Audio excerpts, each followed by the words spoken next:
అంతిమ దైవ గ్రంథం ఖుర్ఆన్.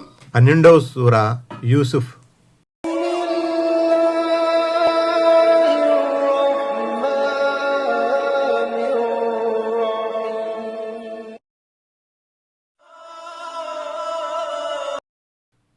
ఆయత్ నంబర్ 77.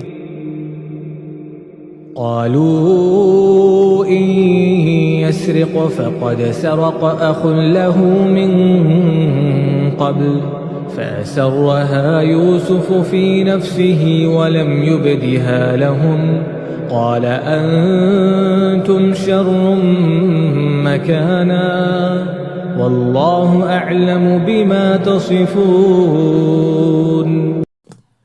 ఆయత్ నంబర్ 77. వాళ్ళు ఇలా అన్నారు, ఇతను దొంగతనం చేశాడంటే ఆశ్చర్యం చెందనవసరం లేదు. ఇంతకు ముందు ఇతని అన్న కూడా దొంగతనం చేసి ఉన్నాడు. వారి ఈ మాటను యూసుఫ్ అలైహిస్సలాం లోపలే దిగంబ్రింగాడు. తన మనోభావాన్ని వారి ముందు ఏమాత్రమూ బయట పెట్టకుండానే, మీరు ఇంతటి నీచ స్థితికి దిగజారారు, మీరు కల్పించి చెప్పే విషయాలు అల్లాహకు బాగా తెలుసు అని లోలోన అనుకున్నాడు. 120. తమ నిర్దోషత్వాన్ని అమాయకత్వాన్ని చాటుకోవడానికి వారు చెప్పిన మాటలివి. ఎందుకంటే యూసుఫ్ అలైహిస్సలాం బిన్యామీను ఎలాగూ వారి సొంత సోదరులు కారు, సవతి సోదరులు మాత్రమే. అందుకే వారు తమను అత్యంత నీతిమంతులుగా చిత్రించుకుని సవతి సోదరుల గుణగణాలను వక్రీకరించి చెప్పారు. 121.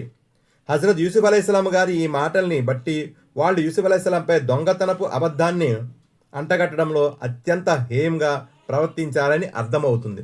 ఆయత్ నంబర్ 78. قالوا يا أيها العزيز إن له أبا شيخا كبيرا فخذ أحدنا مكانه إنا نراك من المحسنين. ఆయత్ నంబర్ 78.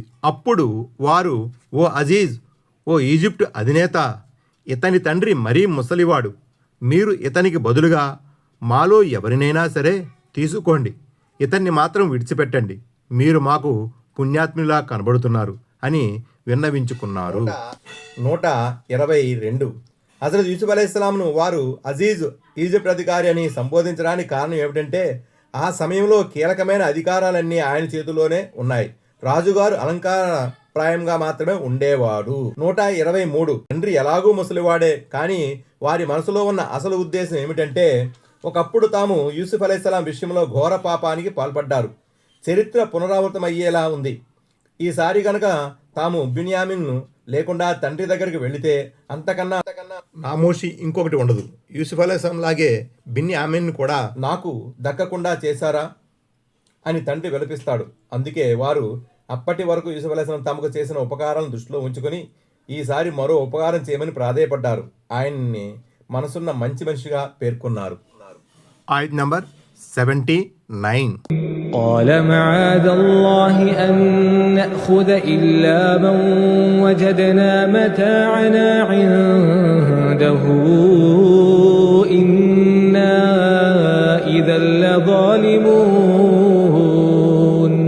ఆయత్ నంబర్ 79. అల్లాహ్ శరణు, ఎవరి దగ్గర మా వస్తువు దొరికిందో అతన్ని వదిలేసి మరొకని ఎలా పట్టుకోగలం? అలా గనక చేస్తే మేము ముమ్మాటికి అన్యాయస్తులం అవుతాము అని యూసుఫ్ అలైహిస్సలాం చెప్పాడు.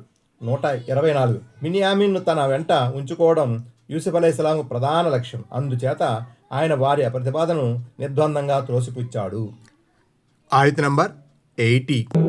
فلما استيئسوا منه خلصوا نجيا قال كبيرهم ألم تعلموا أن أباكم قد أخذ عليكم موثقا من الله ومن قبل ما فرطتم في يوسف فلن أبرح الأرض حتى يأذن لي أبي أو يحكم الله لي وهو خير الحاكمين. ఆయత్ నంబర్ 80.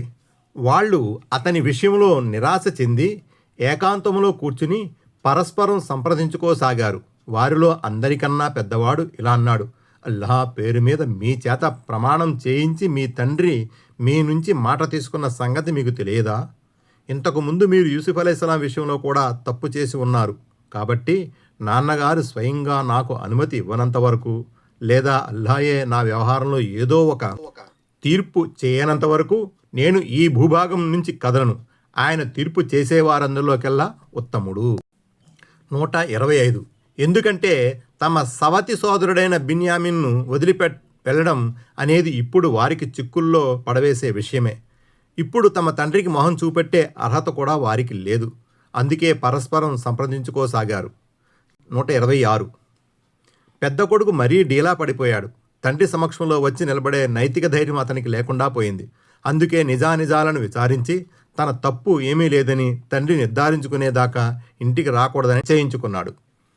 127. అల్లాయే ఏదో ఒక తీర్పు చేయనంత వరకు అన్న మాటల్లోని ఆంతర్యం ఏమిటంటే, ఈజిప్టు పాలకుడు బిన్యామిన్ను వదలనంత వరకు, లేదా తన ఖడ్గ బలంతో విజృంభించి తన తమ్ముడిని విడిపించుకుని పోయే శక్తి దేవుడు తనకు ఇవ్వనంత వరకు ఇంటికి రానుగాక రాను.